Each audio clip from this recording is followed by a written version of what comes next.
Blog Talk Radio. Welcome to the Two Prophets program with Edward McKinney. Today is May 17th, 2009. I am speaking from Big Sky, Montana, the Mountain of God. Today's topic is Part 3 about events of 2012 and the two witnesses. The title for this part is 666, the Mark of the Beast and Your Key to Heaven. The two witnesses will reveal the real mark of the beast.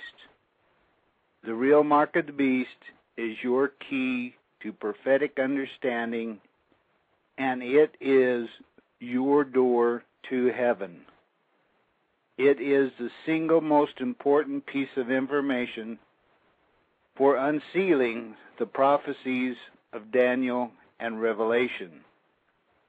If you don't know what the real mark of the beast is, you are sealed out of prophetic understanding. Here is an illustration of how the real mark works.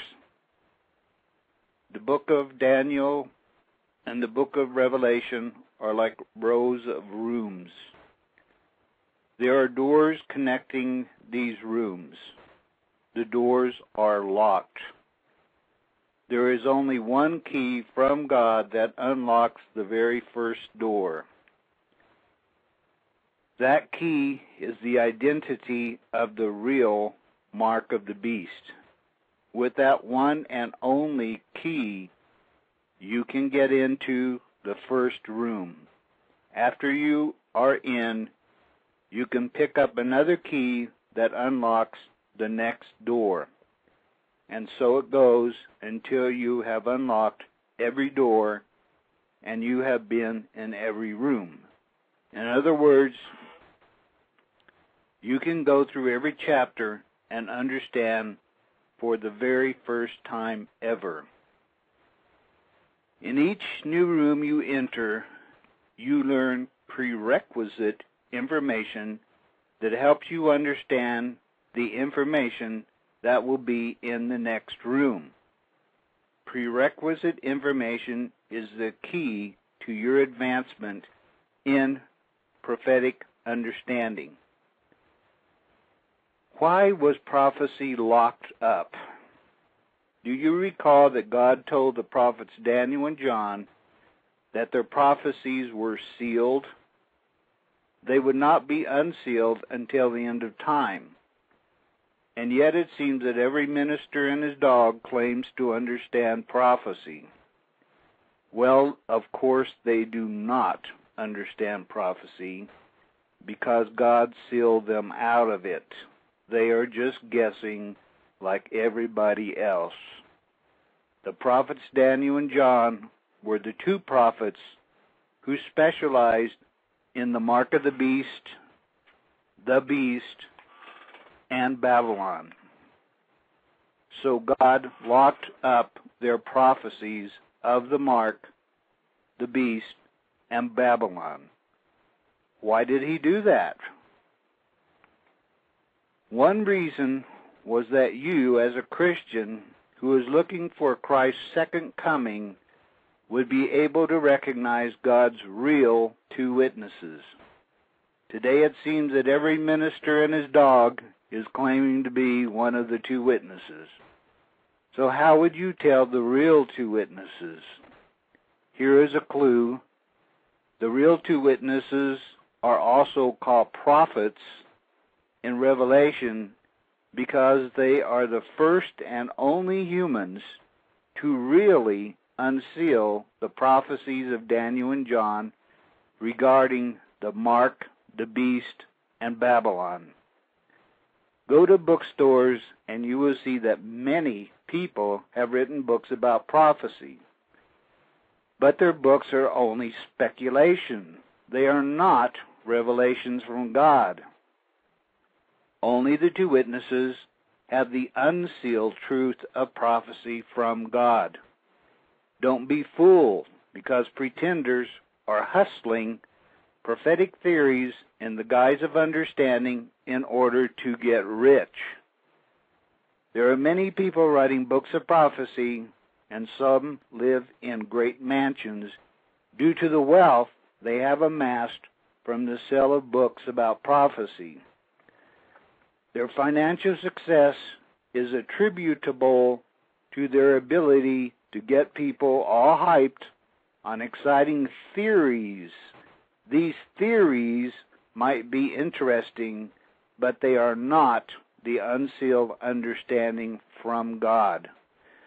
Remember as a child when the neighborhood kids got together at night to tell ghost stories? That was a lot of fun, wasn't it? We knew it was all hype, but we loved the emotional thrill of being scared. That same hype is what book writers are making their fortunes on. These authors are adult versions of the kids who are best at telling spook stories. As adults, we know that we are getting hype when we read their spooky prophecy books. But it's still fun to get emotionally charged about their spooky theories. Now, what do you think these hype writers are going to do when the real two witnesses come along and really explain the books of Daniel and Revelation? You know that they are going to be very angry when their financial empires are threatened by real understanding. Their natural reactions will be to discredit, belittle, and eventually murder the real two witnesses. We read about this very murder in Revelation 11. Let's face it, spook writers probably don't even believe in God. They are just exploiting naive believers. If they really believed in God, they would not pretend to understand prophecy. Satan's book writers would be furiously working against the real two witnesses in order to keep people from reading real prophetic understanding. This would have the effect of turning Christians against the real two witnesses. This would in turn keep these mindless Christians out of the resurrection. This would also cause Christians to be angry at God's real two witnesses. That is exactly why we read about the celebration by Christians at Christmas time when the two witnesses are murdered. We read about this murder in Revelation 11. How did God lock up prophecy in order to seal mankind out of prophetic understanding? Simply stated, God sealed mankind out of prophecy by switching number 666 for the real mark of the beast. After he made the switch, mankind was sealed out of prophetic understanding because the identity of the real mark of the beast is the only key that unlocks the doors of prophecy. How did God keep the key of prophecy out of the hands of mankind for over 2,000 years? When God told the prophets Daniel and John that their books would be locked up until the end time, he intended to hide the key until the two witnesses. At a precise time in world history, just before the return of Jesus Christ, God would hand the key to the two witnesses. They would use it to unseal prophecies of Daniel and Revelation one by one until they knew all about the mark, the beast, and Babylon. Once the real two witnesses understood these prophecies well, they would begin to teach only those Christians whom God calls to eternal life. The method of teaching would be a book. The two witnesses were destined to write a book that unseals the prophecies of Daniel and John the Revelator. This is the book that will anger spook writers and the religious establishment to the point that they will retaliate and murder the real two witnesses, as we read in Revelation 11. How do the real two witnesses help you, in particular, get eternal life at the resurrection? We will cover this next time because we are out of time for now. In the meantime, you need to get real prophetic understanding that leads to eternal life. Do not waste your time and money on spook books with corny theories about prophecy. The book we feature will clearly identify the real mark of the beast and the present world leader who is the beast. This is the only book in existence that can do that for you. So you need to get it as soon as possible. Well, we are out of time for now, but next time we will continue with even more intriguing insights about the end time and the work of the two witnesses.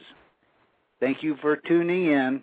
Next time we will continue this series about end time people and events of 2012 that will change the world forever. Tune in next time, May 24, 2009, Sunday, 11:30 p.m. Eastern Time at blogtalkradio.com/Edward-McKinney. Until next time, friends, this is Edward D. McKinney with twoprophets.org.